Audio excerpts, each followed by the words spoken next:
Welcome to STAR, Society of Tarot and Astrology Readers podcast. I'm Nao. And I'm Joali. And today we are talking about the Astroweather of Taurus season, as we are joined by a special guest to give us the full scoop on that situation and the do's and don'ts of working with Taurian energy. Taurus is a distinctly different flavor from Aries energy, isn't it? It is. I mean, it's still at the beginning of the zodiac procession, so we're still at the beginning. However, it's more comforting. It's more steady. There's more commitment that comes with Taurus season. I even struggled to write this episode because it's like Taurus isn't as dynamic as Aries. That might be my own Arian bias showing. But it's a much more comforting season. Spring is in full swing. It's less aggressive in that way. The aggression kind of transforms itself in a more, or manifests itself in a more stubborn way. A more, I've committed to this, therefore I'm going to stay stuck in this, which is what the season is good for. And it's a Venusian season. So the adoration of beauty, we have different holidays that lend itself to that. Mother's Day, and just spring, materialistic, very committed time of the year. That commitment comes from the fixedness and the earthness of it all. So fixed earth. What would you expect with that, Nao? Well, when we break down the modality of an astrological sign, we're asking the sign, how do you express yourself? How's the element of this sign expressing itself? So, as you mentioned, we're dealing with an earth sign here. So earth deals with the physical reality. It's our body, our home, and it's all the resources that are necessary to sustain those things. So when we see this fixed modality come through, fixed is really about steadiness, consistency, and persistence. So it's about taking what's already grounded and pretty stable in the earth element and kind of just energizing that into moving in a specific direction, but in a very steady and stable kind of way. So I feel like having Venus being the ruler of Taurus, combined with the fact that it's fixed earth, it's a very stable expression. It makes sense that Venus would feel at home in this sign because it is about being in the physical body, being in the physical self, and experiencing five sensory perception in all of the ways that it can. And because it's also an earth sign, and that Venus connection as well makes you think of money and the ability to have the resources that you need to be able to enjoy the material realm. So, and when you see it as a procession from Aries into Taurus, we started off with cardinal fire. So it's an initial spark of life that's getting life started. And it's the first gasp, the very first breath, the very beginning of things. And then it's followed by this fixed earth sign, because when you have a small, tiny little brand newborn thing, it's got that initial burst of life in the moment that it comes into being.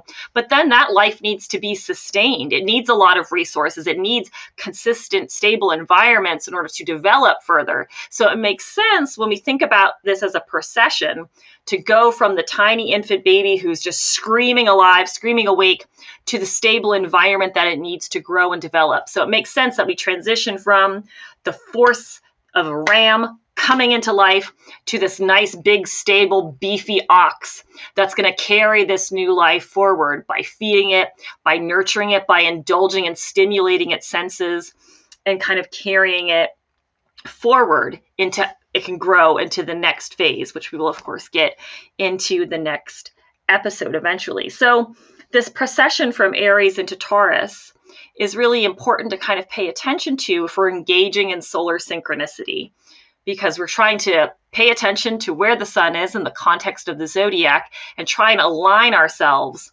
with that. And I know, Joali, living in life in solar synchronicity, or astrological synchronicity, I would even say, is definitely something that you pride yourself on. And we've all learned a lot from you in that regard.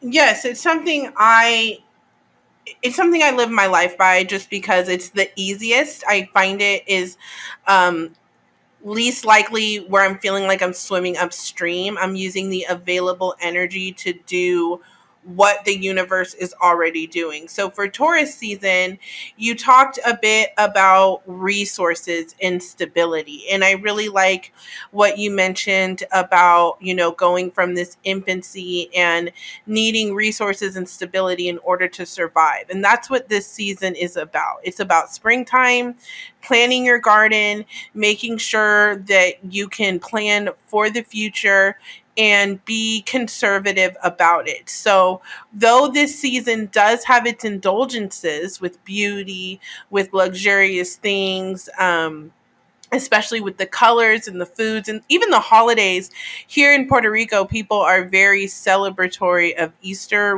week. Semana Santa, it's like a whole thing here. So there's definitely that level of indulgence, but there is a prudence and a um like conservative nature that's associated with Taurus now too. So you're going to buckle down on that spring cleaning, keep paying down your debts before summertime shenanigans. We have some stuff coming up this particular season as well. I saw a Mercury retrograde, and we all know that that's like fucking shenanigans off top. But lucky for us, it is one of our astro seasonal episodes. So we have the lovely, the beautiful, the talented Tawnya Brown of Mercurial Wonder Astrology here to break it down in real time in studio with us to let us know what it is we can expect this Taurus season. And the reason this is important for solar synchronicity is because the more you know about what is going on astrologically, what's going on during that solar season, the better you can align your own chart and your own plans moving forward. Tawnya is an expert in these things as well, personal transits and the transits that we're all going to go through. So I am so happy to pass this over to such a talented astrologer. We are so blessed to have her here in studio. Tawnya, Hi, what guys. can we expect this Taurus season? Thank you guys for having me. I just want to say hi to everybody. We are actually sitting on the Nodal Axis during this season, so we are going to be experiencing some eclipses during our lunations. I want to mention right off the bat that as soon as the sun moves into Taurus, the nodes are squared by Saturn. So right away, our nodal axis is going to be experiencing some restriction. And that's important because when we're dealing with eclipses, we're looking at manifestation and culmination on a 6-month arc instead of just a 30-day arc. And so this is going to be characterized by either needing to put some structure around what we're manifesting and what we're harvesting in regard to our manifestation, or we're going to experience some restriction, or we're going to experience some roadblocks in that regard. Right off the bat, Mercury is doing some things. It's going to hit its shadow period on the 26th of April. Right before this, it's going to make a square to Saturn and a sextile to Neptune. And what this looks a lot like is confused information, or us distorting information, interpreting information the wrong way, and putting a filter of like criticism or feeling like our ideas or our thoughts are being suppressed. So this can create some issues right off the bat as Mercury is moving into its shadow period. So even before it goes full retrograde, it's causing some trouble. And then we also have a Mercury sextile to Jupiter. Around the same time, we have a Venus conjunction to Neptune. So we're believing the best in situations. We're maybe trying to connect to people on a soul level, but because Neptune is involved there could be some misinterpretation or some like rose-colored glasses situations in regard to our relationships. We maybe aren't seeing the negative things underneath. It's important to pay attention to these Mercury aspects that are happening here in the next few days after the shadow period, because Mercury is going to revisit these when it goes direct. So this idea of believing the best or thinking the best is going to get revisited at the end of the Mercury retrograde, as well as the next couple of days after that. Mercury is going to make a trine to Pluto. So this is very much like digging deep and getting hidden information, people telling their secrets, people just feeling like they can unleash the depths of their soul. But be careful, because the next day on April 29th, Mercury is going to move into Gemini and feel like, I'm going to disseminate all this information that I just learned. So it's really important to really be careful about what information we're sharing, what things we're giving to other people, because they're going to play fast and loose with it when Mercury moves into Gemini. On the 30th, we have that new moon eclipse in Taurus. This is a great time for self-love, self-care. But we do want to pay attention to the fact that we had that square from Saturn. So we want to be really prudent about spending. We want to be prudent about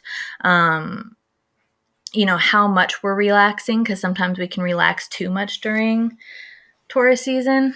We don't want to get into being too sedentary. I do want to say that there is a beautiful Venus-Jupiter conjunction right on the same day as the Taurus new moon. So it is a really nice feeling. It's a really great optimistic feeling. But again, that Jupiter conjunction with Venus can make us tend to feel like, I have enough money to spend, when maybe we don't have enough money to spend. So we need to be really careful there. And then at the tail end of that Venus-Jupiter conjunction, we also see Venus making a sextile to Pluto. This is a really good, if you're into like glamour magic, or just wanting to feel beautiful. Venus making a sextile to Pluto is a very like beauty is power type of feeling, like stepping into your own power and feeling beautiful and utilizing that like to make things happen in the world for yourself. After that, we have Venus moving into Aries on May 2nd. I like to see this because she's been empowered by her move through Pisces.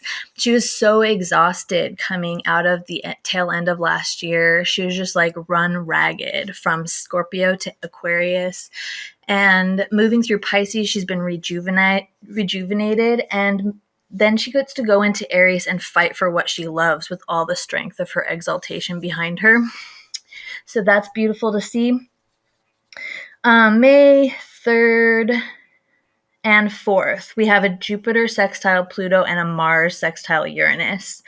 And then followed up on the 5th by a Sun conjunct Uranus. So what this looks like to me is this is more of like a collective transit, and it looks a lot like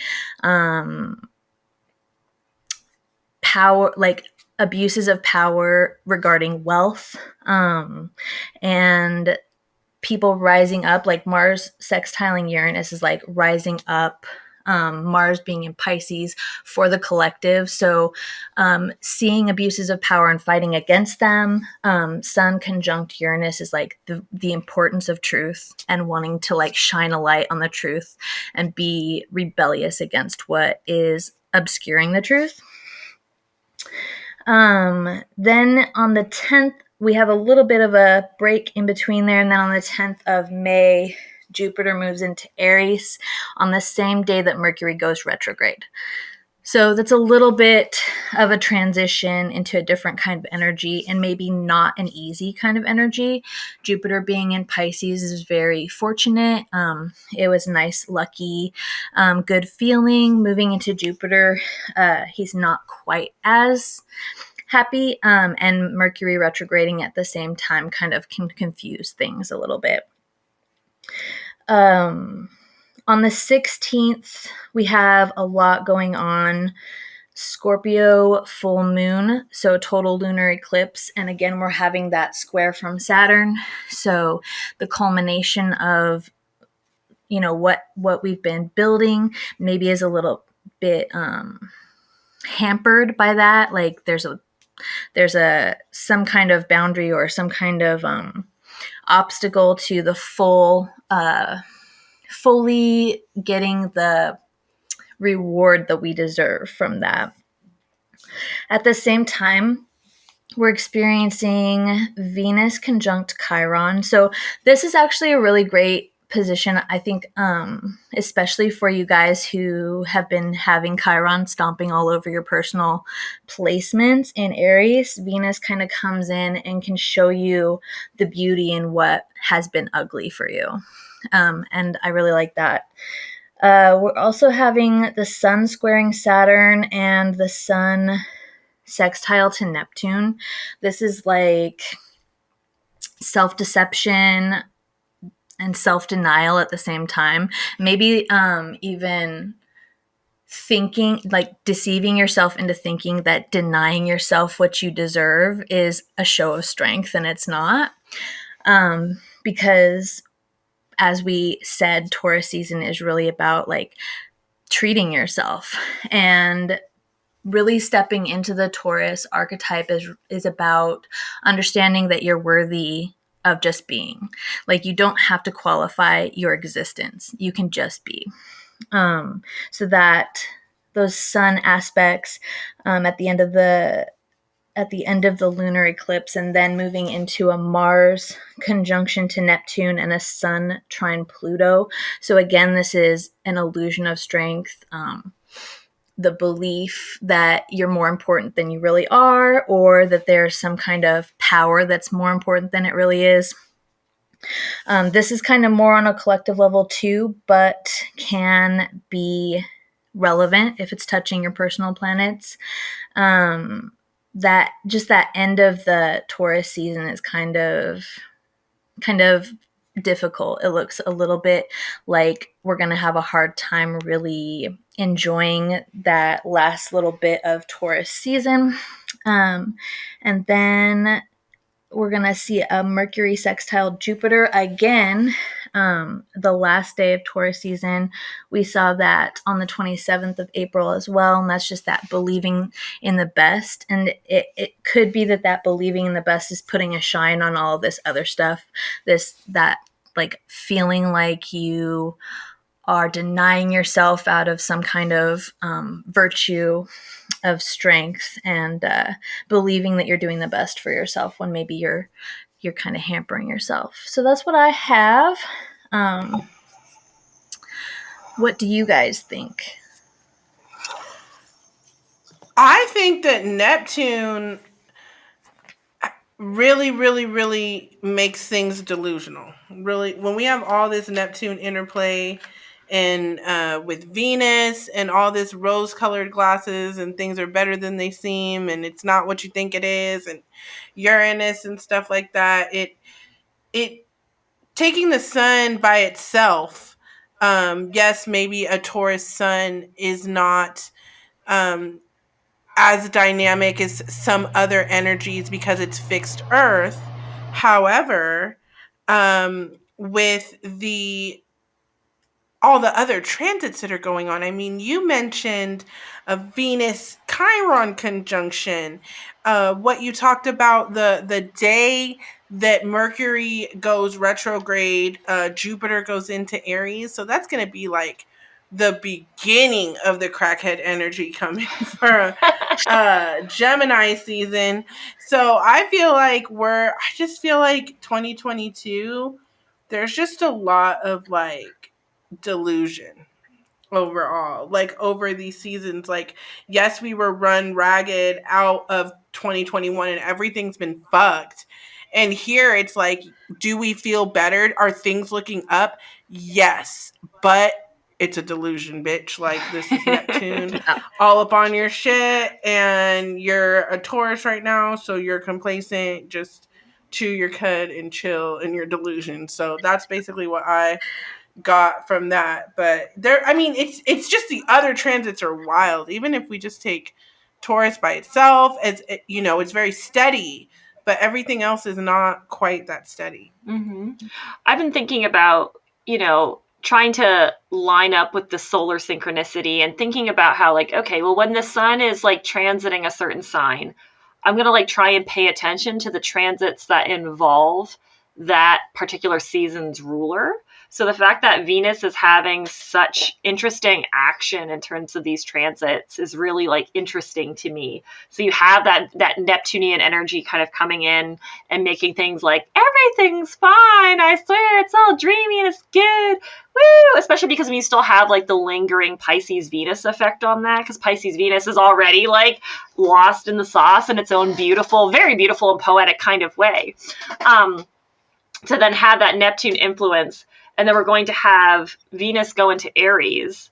And I love what you said, how you were talking about, Tawnya, how like she's been getting dragged since she went into Scorpio, and she's been like squeezed and compressed and tortured by both Mars and Saturn have just been hounding her. So she's had this like glorious recharge time in the sign of her exaltation, and then gets to go into her badass bitch mode sign, which I love because that's my Venus placement. So I'm a little bit biased there myself, in loving that.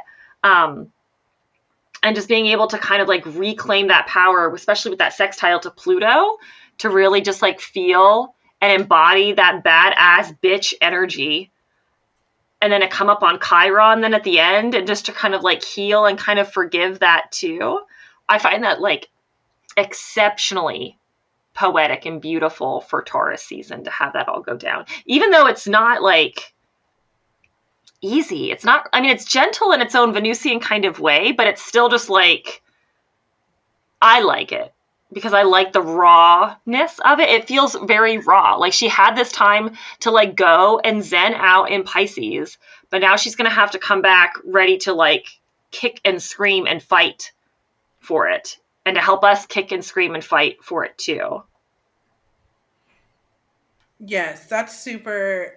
I definitely see what you're saying with the other transits and everything else that's going on in the season, giving it that depth and dynamic nature, especially with the Mercury retrograde. My prediction for that Mercury retrograde, because I remember when I was outlining this episode, I was like, you have your regular, Mercury retrograde shenanigans that you're not supposed to like sign a contract or dye your hair or cut it. But I'm also thinking that because of where it's retrograding and it goes into pre-shadow on April 26th and is not out of post-shadow until June 18th, that we maybe should hold off on expensive electronic purchases, because I just don't think that those would withstand over time. So that's my little psychic prediction based on that. But overall, solar synchronicity, as we were outlining this episode, another thing we talked about is solar synchronicity is basically the do's and don'ts of the season. So some of the do's and don'ts that we're going to talk about tonight are going to be in relation to just Taurus season itself. It is a judicious season. It is a conservative season. There is an indulgence there. But some of our suggestions are also going to have influence by the fact that, we're going to have Mercury retrograde during this season. So your normal suggestions may not be, where in a different Taurus season, a really expensive investment that you take your tax return and spend it on is a good idea. This particular one, because of what is going on with Mercury, with Neptune, and I will start a cult of Neptune someday, y'all. Okay.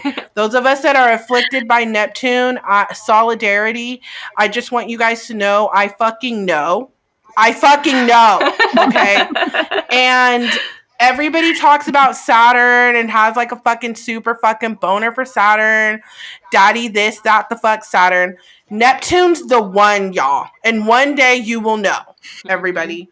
Neptune's the one.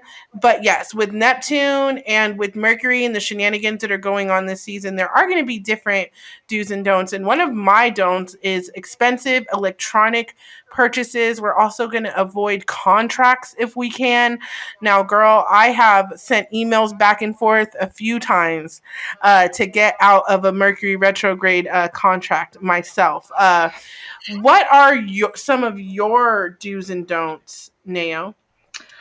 So I think in terms of like the do's for a Taurus season is to really like settle into your body.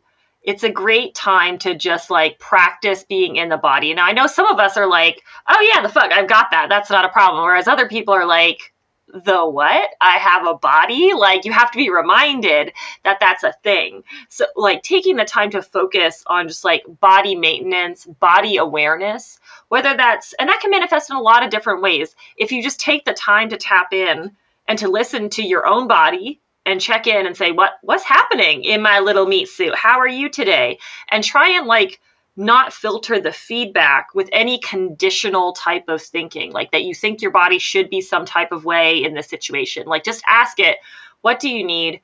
How are you doing? How can I prioritize you in this season? And that'll look different. Maybe that for some of us, that's going to look like actually scheduling those doctor's appointments, or maybe those dental appointments, or maybe it's going to be setting up those appointments with the esthetician. Get your lipo done. Maybe not before Mercury goes into retrograde, though, I would say, especially if it's going to be transiting your 6th house. I would say on that instance, avoid drastic health things that are optional if you're going through a Mercury retrograde in the 6th house, if it's optional for you. But do what you got to do otherwise. I do not suggest lipo in Taurus season, please. This is the season of fatassery. We are embracing being fat. We are not getting lipo. Save that for Gemini season, crackhead season, skinny ass, whatever the fuck season. We're not doing lipo this season, sorry. The Star Podcast does not endorse in the one season to indulge in all fat ass shenanigans, which is Taurus. We're going to be fat. No lipo. Save that for some other time. I understand the sentiment. If it makes you feel like you love your body more, then I'm not opposed. But Mercury is, Neptune is, because you're not seeing your body right. I just stand against, I can't with the Star Podcast embracing lipo this season. Nope, we're not doing it. We're not doing it. Not with Neptune's fucking you up, and whatever you're seeing in the mirror is fucked up regardless. So don't even do it. I really don't suggest it. Mm-hmm. But yes, being connected to your body in an Earth season is very much how you live in favor of the available energy that is there. It is a treat yourself season. So I do understand the sentiment of indulging yourself, of wanting to be beautiful. So we definitely have like the treat yourself, luxurious, indulgent, sensual, and reproductive. This is a fertile time, okay? Reproductive energy of Taurus season. Even the holidays have like a sensual, egg related, like reproduction related element. We're celebrating lots of Easter over here, right like at the start of it. It's actually the tail end of Aries and Taurus seasons. But it's also a time to take care of practical matters, because at some point Mercury is going to go into Taurus and your brain is going to just turn to molasses. So you're going to need to move as practically as possible, because each one of those thoughts is going to take 3, 4, 5 times as long, because Taurus Mercury, we all know, is the true struggle Mercury. So practical matters, continue committing to making, to like what it's going to take to have the grit to commit to the changes and the things you initiated in Aries season. Recommitting to that. And Nao did mention making those family doctor's appointments, doing the things that will keep you safe, that will provide you with resources, things that are manifested physically in your body with health, or, you know, even dealing with money. I would say don't focus on initiating changes right now. It's not an editing season. That would be more for a mutable Earth season, like Virgo season. Right now, it's about staying true. Don't feel the rush or the urge to make the changes. Stay the course and carry on that Aryan energy of being true to yourself, because that is one thing that Taurus and Aries both have in common in different ways. But the ability to be true to ourselves, to be fine with what we're doing because it's what we want. And we're going to keep that energy because shit doesn't get fake until Gemini season. That's when the fake bitches come out down there at Gemini season. So that's definitely my views on this season. But where's this stuff popping off in your guys' chart? Nao, Tawnya, what house is it illuminating? So the lunations are happening mostly in my 4th and 10th houses, a little bit in my 5th and 11th houses. That's where Taurus and Scorpio are at. And Gemini is in my 11th house. So when Mercury hits Gemini, it'll be there with my Chiron. Super fun. As the leader of Star, that is going to be super fun for you. Oh, Lord. Thoughts and prayers. Mm-hmm. What about you, Nao? Mine is kind of similar, because we're all Leo risings, aren't we? Yeah. We are all Leo rising. Leo rising gang. So yeah, my MC and my IC are the Taurus Scorpio axis for me. So that's going to provide some interesting shenanigans. It looks like Mercury retrograde is going to be mostly like in my 11th and then into my 10th. And my Chiron, I believe, is at 11 degrees. So it'll get smacked around a little bit too.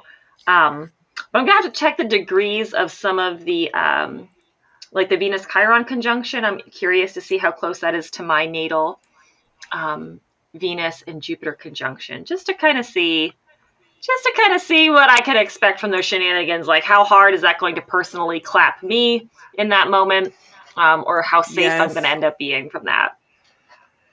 Yes, you always have to. That's one of the really good things about astrology is you can look ahead and like plan for how fucked you're going to be. I know transits make a lot of people anxious and they don't even want to know them. And I totally understand that fatalistic view of transits. Like, girl, every single day there's some fuck shit happening in the sky that's like horrible. How can I live my life, or why would I even look into this?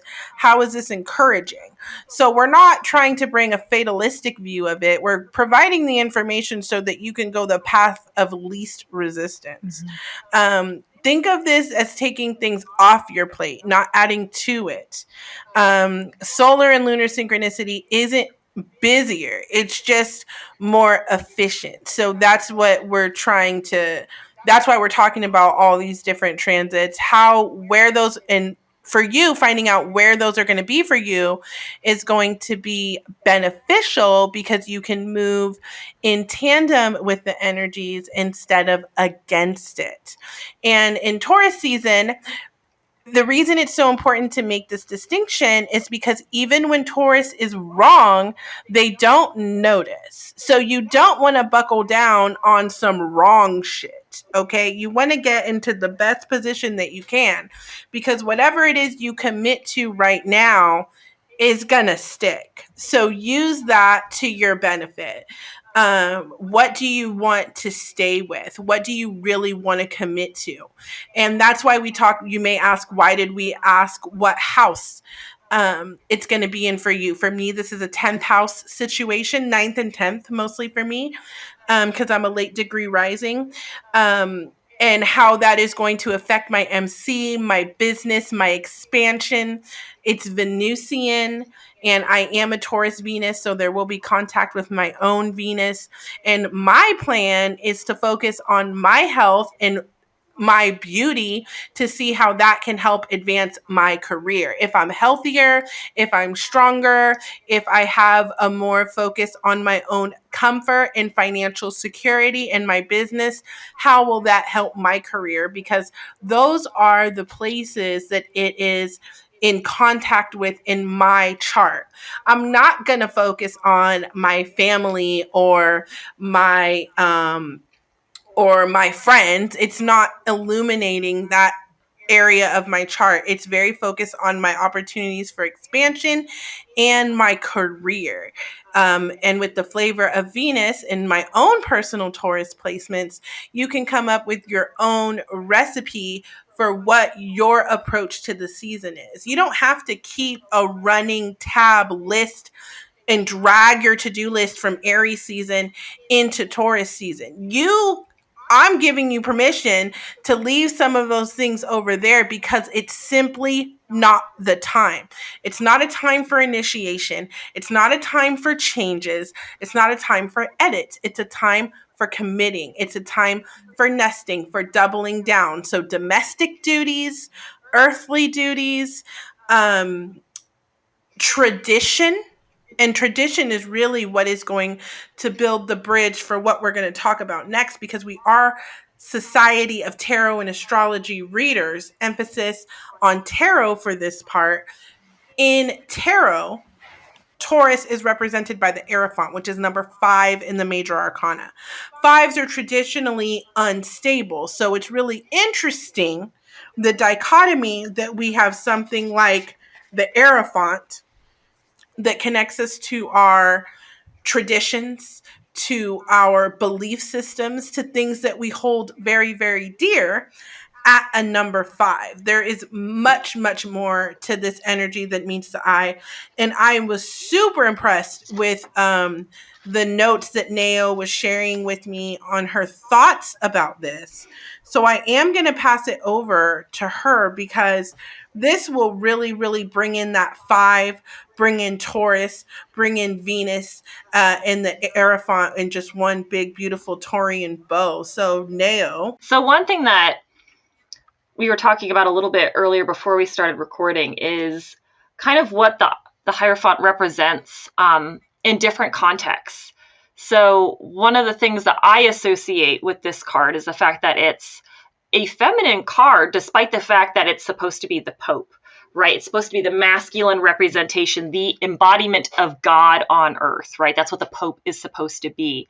But because of the astrological influence on this card, being that it's Taurus, being that Taurus is ruled by Venus, it's like, that's not that fucking masculine from my perspective.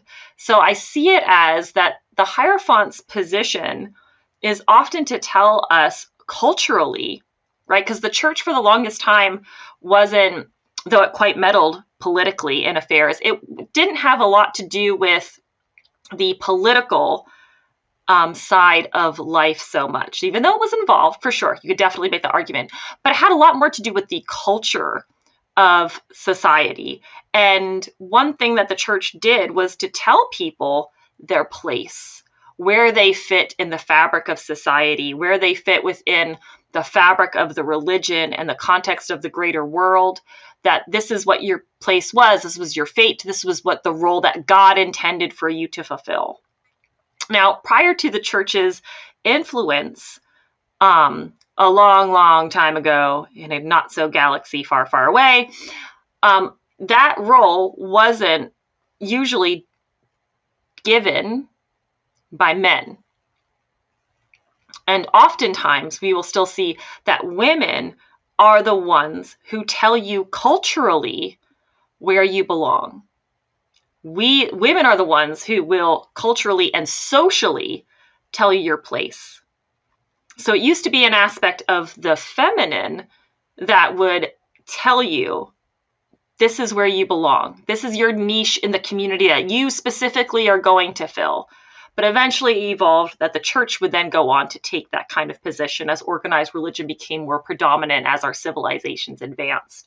So that's kind of like the feminine influence that I can still see within the conceptualization of the Hierophant, because the Hierophant also, because it's focused on that social and cultural elements and telling you your place and telling you where you belong, not just in the context of now, but also previously. So it's all these cultural traditions that kind of tell you you're a part of this greater fabric of all of these ancestors who came before you, who did these exact same things. And if you do these exact same things, you will know where you belong. You will know where you fit. And that's a foundational principle for our identities, because human beings are social animals. We definitely gain mental health and stability and function off of interacting with others and having a community around us and knowing that we fit within that community and what we're supposed to be doing within that.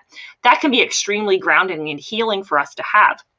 And these cultural traditions that get handed down to us tell us our place within the fabric of time.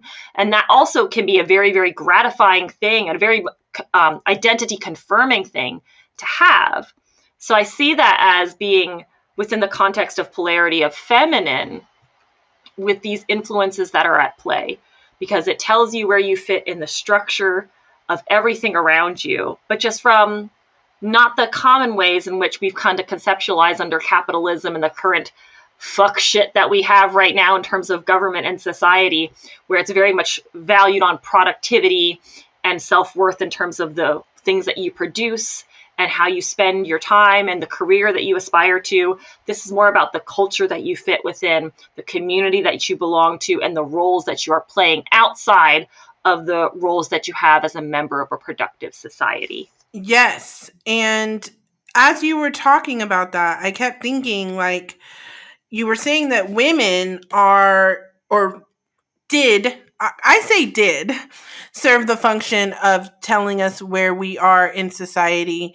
A lot of people listening may be like, well, then why is the governor of whatever bumfuck back assward ass state telling us where we belong? You know what I mean? Because that that instability that we kind of led with, I think kind of switched hands. It switched hands from initially that feminine energy into this like performative masculine energy, where we have the political landscape that we're very much dealing with today in America, where these traditions, these organizations are run by men.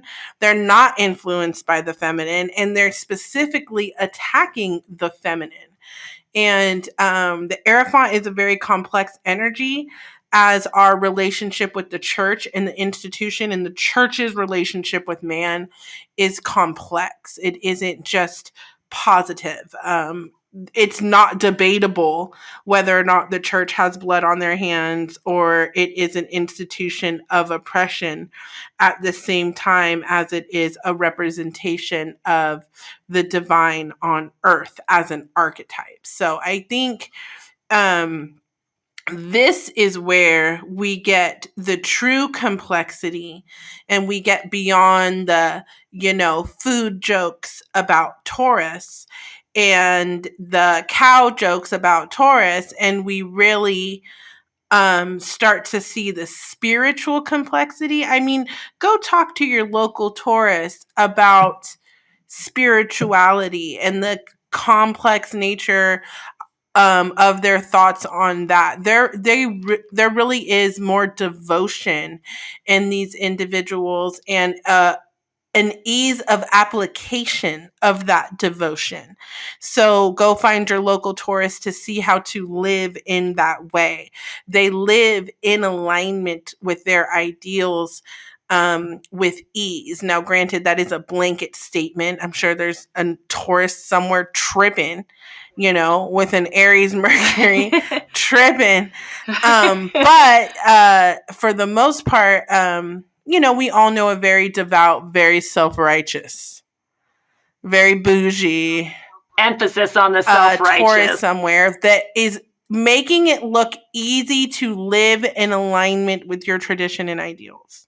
They make it look easy. And this is how all of this stuff ties together, you guys.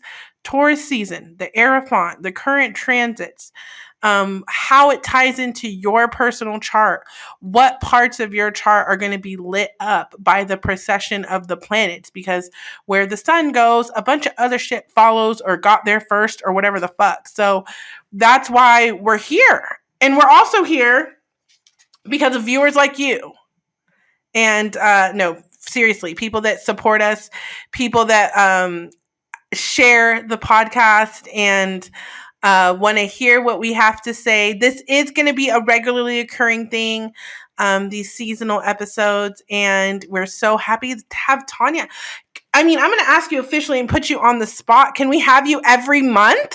Yes, of course. I would love that. We would love that as well. I just love your interpretation of astrology. Just really complements our approach, and I think people getting to see our thought processes behind the seasons really helps illuminate the choices that we make for programming in the community. And I'm just so happy that we can come together as three women who are in this industry, who are going to be experiencing 10th house transits this month. I think this is going to be a really, really good union, because we work so well in other areas. I know we're going to do well on this podcast. And our patrons. Tell us about our patrons. We have an amazing group, an amazing flock of patrons right now who are supporting us via Patreon. We have them on our Starstruck, Starfallen, and Starry-Eyed Tears. So over on patreon.com/Star the Society, you can join and become a member of our Patreon. And there you will find exclusive patrons-only content, such as secret episodes and behind-the-scene content where you get to hear our creative processes and bonus things that we will not share with the light of day because they are too unsavory. It would shake the very foundations of the life that you are living right now if you were to hear these things. So if you want to get shaken up, if you want to get on the inside and see everything that we do behind the scenes, check us out at patreon.com/Star the Society. And thank you everybody who's already over there and supporting us there. I hope you guys are loving every minute of what you're experiencing there. And thank you for believing in us and believing in Star and what we can share with the community. Yes, we're absolutely thankful. We get to do what we love. We get to talk about the things that we're really passionate about. And I think with time, and I know with time, I say this with certainty, you will see that how our predictions fucking slap, okay? And you will regret any month that you miss the forecast. So I will do my best and with pride deliver the monthly forecast and talking about what we can expect, how we can live in synchronicity. And don't worry if you're having trouble, if you don't get it yet. Hang out long enough, ride the waves with the seasons in our groups, in our spaces, and you will see it in real time in application. You can find us on Facebook. We're over there somewhere. We're actually in one spot for now, which is really good. So you can find me on patreon.com/Queen Machete. Also on Instagram at queen.machete. That's the same for TikTok and Twitter as well. We do have an Instagram. I can't forget that. I almost did. And that is going to be at Star the Society. Please, please, please check us out on Instagram. We have really, really funny memes over there. Like, they're really, really, really funny. And Tawnya also has a Patreon. Tawnya, please tell them how they can get in contact with you. Well, if you want to check out my Patreon, that's patreon.com/mercurialwonder. And I also have a website. It's mercurialwonder.com. And of course, you guys can hang out with me every day in the Facebook group. It's Astrology and Tarot Society on Facebook. That's definitely not Star. It's definitely not Star. Don't Definitely let not. And Nao, you have a class coming up. Yes, I do. So I am teaching a class. It will be on April, I believe, 23rd and 24th. Make sure if I had the date. Yes, I have those dates correct. It is the numerological procession of the minor arcana. So it is a lens, a perspective in which you can view the minor arcana very similarly to the concept of the Fool's Journey. If you've heard about the Fool's Journey for the majors, numerological procession is a similar concept, though different. It's using numerology to inform us on the development of number as it progresses through the minors. So as you go from ace all the way to the king, it's a theme that kind of builds on itself that influences all of the cards based off of the number of the card. So if that's something that you would be interested in learning more about, I highly suggest it. It definitely changed the approach to how I read minors, not only in the way of helping me to remember and commit them to memory and build that familiarization like we talked about in episode 6 about building familiarization as a way to learn tarot. It's a great tool for that, but also for reading tarot because it allows you to move both forward and backward in terms of number. So you could use that movement of forward or backward through number as it presents itself inside of a spread. And that's something that we'll cover in the class as well too. There is a practical application section of the class where we'll actually view some spreads and see what it looks like in action. So if that's something that you are interested in, I do have that information available at patreon.com/therealitsnao, or you could hit me up via Instagram at The Real It's Nao as well. I will also have the information and details there that you can catch up on. And I don't think you've missed anything else. We do have other episodes coming up this month. Please review us if you're listening on Spotify. Let us know if you're listening to us on Apple. We are now on Apple Podcasts, so I'm very proud of that. And if you are listening on YouTube, please like, subscribe, and click that notification bell. Feels so good to say it. Feels so good to say it. Thank you, guys. Thank you, ladies. Until the next time. I appreciate you so very much. Have a wonderful evening. Thank you so much from Star, and we will welcome see to Taurus. Bye-bye. Bye.